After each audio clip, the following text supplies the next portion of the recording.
at the end of the day, we're here and we're going to win. We have gotten into this fight. We didn't come here to lose. We came here to win. We're winning, but we're not going to let up. We want, like you said, we want everybody to stand up. We want everybody to have a voice. I'm not in competition with anybody. Get yourself a $49 microphone. Okay. It clamps onto your desk. You got your computer. You're going to mess it up, and that's okay. I messed it up. Okay. And just keep doing it until you get, when you do things 500 times, chances are you might get pretty good at it. Right. Yeah, that's right. And, voice your opinion. I appreciate what you said about, you're not in competition. I believe that's so important right now in this hour, that we maintain that mindset, that we aren't competing with one another, that we must come together, put away our differences, and unite, right? We must promote one another. And, it's something that we had started doing on our billboards. And, we didn't plan for it. It just kind of happened, like we got to get the And We Know show up there, right? We got to get the Reawaken conference and, Stu Peters, and then that led to others. And then next thing you know, we've put up, over 100, I don't know how many, it might be hundreds of different patriots out there that are been working so hard and sacrificing, like yourself, to get this information out to the people and put them up over on the right side of that billboard. Got a little spot that just, it's there specifically to promote others, and showing, hey, we're all united in this, and we must remain that way, because the enemy really wants to come in and try to divide us and pit each other against one another and try to find faults with one another. I mean, we're never all going to agree on the same thing. We're all going to make mistakes. I mean, there's so many people that I listen to, that I respect, that I don't agree with everything. And some of the things I'm like, I definitely don't agree with that, but I'm not gonna, just because, there's a lot of things that I don't know, and that I may say in error that I haven't realized yet. And I'm thankful for the grace that others have shown me, as I, work into understanding, more truths. And we must have that grace with one another. Now, of course, we must recognize too, the infiltrators, right? The snakes. We have to be careful, because we're gonna get that too, but we can't throw the baby out with the bathwater, right? We can't try to destroy someone over a hunch, or over what one person's opinion, or maybe a group of people's opinion are on social media. There's so many. I know there's out people saying all sorts about us, and I read them like, you got to be kidding me, right? I was like, this is a joke, like these bots, or how does that work, right? But it looks convincing, right? I mean, you can make anything look the way you want it, but it's just, I just really appreciate, you saying we're not in competition, because we're not. No, I'm sure if there's another dozen people out there that have the wherewithal to start banners and do what they do, I'm sure they're going to say, oh, please don't do that, because I'm trying to make a living. Like, hey, I've got a whole list of billboard companies right now that I've already established. It's yours, let's do it. There is a billboard campaign going on that I've seen all over the country now, and it's like, call 1-800-for-truth or something like that. Right. And it's got, pray, or, all different kind of messages. And I get excited every time I see them, because it's not something that we could do right now. Yes. The world's too big for me, you, and your wife to take over the whole world. You know what I mean? I wish we were that powerful. Right. But we're not. I want that kind of responsibility. I don't know. Listen, I have a headache right now. As soon as I get done with this podcast, I got to go take another 2 aspirin. You know what I mean? I don't need the headache. Believe me, I want more people coming in. The RV is going to be in the right hands. And this is the reason why they can't sleep at night, because we got a lot of people that are about to become fabulously wealthy beyond their wildest dreams. And because the wealth is going to end up in the right hands for a change, with people who want to do the right stuff with the money, they have a hard time falling asleep at night. They can't believe that they let their guard down this far, where guys that look like me and them are going to rule the world. And I say, get used to it, because we're coming, baby. And there's going to be hell to pay. There's going to be hell to pay. We're not going to, things are going to change, and things are going to change according to what's right. If we do what's right, the right thing's going to happen. With or without the RV, but the RV's coming. the RV is coming, and it is going to happen. It's inevitable. There's no way around it, to be honest with you. I mean, it has to happen. But you know, there's also groups of people out there. You know, we've talked to some, and there are people out there that are very, very wealthy, and they are, you know, they're having a change of heart and a change of mind at this moment. They're realizing the severity of our time, and I believe here real soon we're going to be seeing some really big players turn and reinvest their money into areas that really can have a positive effect in changing the direction of our nation, of our culture, of a lot of different things. And that's the part that I mean, you know, with or without the RV, that it's already happening, but I believe it's about to be happening on a much larger scale, especially as these evils are exposed. And then when the RV does happen, you know, those who are going to be, you know, beneficiaries of it, you know, they're going to be in a position then too, not just a position, but I guess a position in heart, right? To know what needs to be done with that.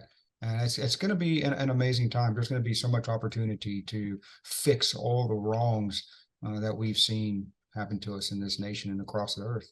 Yeah, well, the reason why they don't want Trump back is very obvious. You know, when he comes down the escalator, a lot of people don't notice, but this is probably for your audience. We'll send you the video. You know, when he comes down the escalator to announce that he's running for president, there's a sign on the wall that says currency exchange, breadcrumb number 1. He goes to Missouri. He's talking at a conference to a bunch of people in an RV company, you know, that manufactures RV. Okay.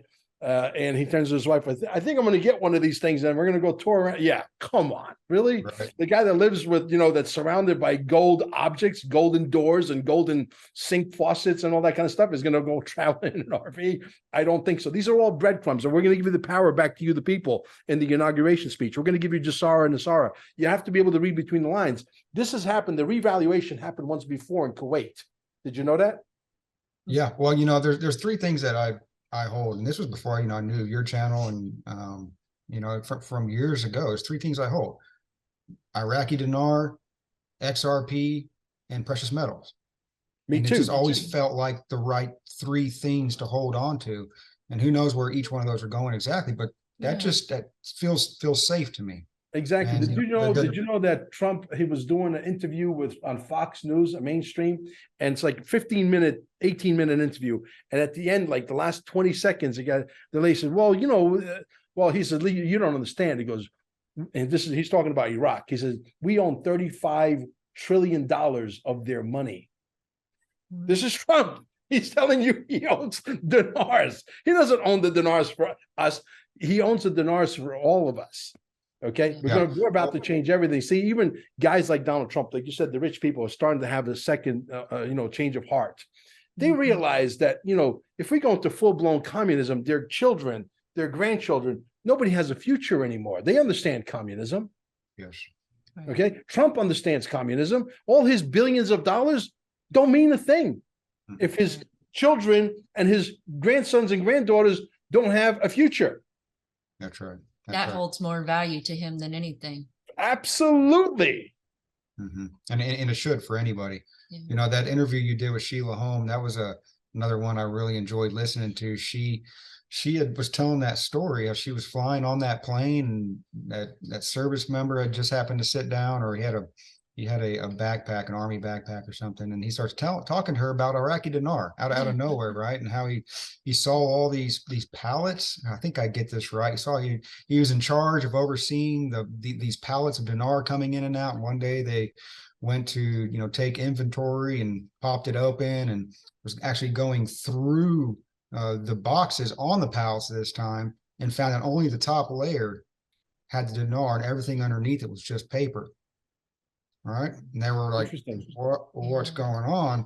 You know, it's something's going on. Something's I mean, if that's just paper, I mean, there's value, obviously, to it. Yeah. Somebody sees that as valuable. Oh, yeah. And is holding on to it. So I'd like to see something happen there. And, you know, and it's Iraq, right? That's Babylon. That was absolutely. That was a location for that's where the world started biblically. Right. Biblically. And then, you've got, when we first went into Iraq, what was the first place that the people, our military went Baghdad. into? Well, yes, but it was their museum. They raided the Iraqi Science Institute Museum or something like that. I remember that. Yes. And they actually found the remains of Gilgamesh. Yeah. And then sent it back to the United States, to Virginia, for DARPA to work on. And now you have Yuval Noah Harari, right? This prophet of the New World Order running around talking about what they're doing and talking about this new project they just started called the Gilgamesh Project. Yes, that's that crazy Jewish kid with the bald head that's funded by George Soros and Klaus Schwab. What a crazy nut job. Man, I would love to be in the ring with that guy for about 20 minutes. I will destroy him. Yeah, he needs to be taught a lesson, doesn't he? Oh, yeah. You know the joke about Soleimani, right? The general over in Iran. The joke? You heard the joke when he when Trump got elected, he called Trump. He goes, "Hey, are you going to do the same thing as Obama? You're going to send me send us a couple of pallets of that money?" He goes, "Yeah." He goes, "Wait for me at the airport." Yeah. So listen, we had fun. This is great. What else is on the horizon with the Banners for Freedom? What states are you guys in all states at this point, or are you predominantly in just we've been in 33, 34 different states. We're still trying to get into some states. Some are more difficult than others. Yeah. But we're also trying to raise funds to get in those states. And one exciting thing that Banners for a new development, matter of fact, just today we went and opened up the new bank account because we have now become a PMA, a private membership association. So we are 508c1a, right, nonprofit ministry. And what that allows us to do is to be tax exempt, right? So all the donations are tax deductible. And we hadn't gone that way in the beginning. We had just set up as just a regular, we weren't even planning on doing this, right? Yeah. But we had to do something. So we set it up and we did an LLC. We thought about doing a nonprofit, but we didn't want the government to get involved, right? We didn't want them coming in telling us what to do and harassing us and doing some crazy audits, and who knows what they would do with the 501. Sure. But then we started learning over this past year that this whole private member association, which is a complete legit legal entity within the books of our Constitution, right? We are able to be a private ministry, an unincorporated ministry, if you will. And it's really exciting to be able to do this and regain that sovereignty to operate as individuals out from under the authority of the federal government and the state and whatnot, because really, our authority comes from God. And so I think it's a move in a good direction, and hopefully that'll open up the doors for us to put up a lot more billboards. Now, can people go to your website, banners4freedom.com? Is there like a donate button that they can donate to you guys? Yep. Yes. Banners, 4freedom.com, and right there in the middle, underneath the billboard in the header, there's a little red donate button, says donate to get the word out. It takes you to our Give, Send, Go, which is the non-commie platform of GoFundMe. They're awesome over there, and that way everybody sees how much has been donated. We're all about transparency with what we're doing, and so all of our donations goes right through Give, Send, Go. We're almost at $500,000, which is unbelievable. Nice. See, guys, if you want the right things to happen, you got to take your money and redirect it, and then the right stuff happens.